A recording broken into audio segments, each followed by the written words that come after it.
Kadang kita rasa insecure, terutama bila kawan semua bahagia.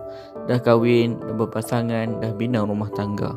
Dan kita masih di sini, masih menunggu, masih tertanya-tanya. Kenapa mereka boleh tapi saya belum boleh?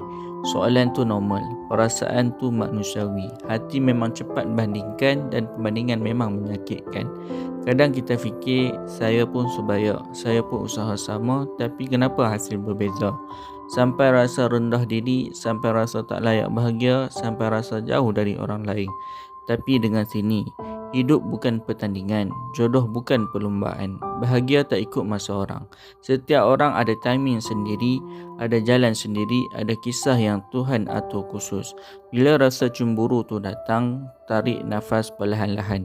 Tanya hati sendiri, apa yang saya masih ada, apa yang Allah dah beri. Ada banyak sebenarnya, cuma hati kita penat sampai tak nampak semuanya. Syukur itu ubatnya. Pelan-pelan ingatkan diri, bahagia tak lambat, bahagia cuma sedang disusun.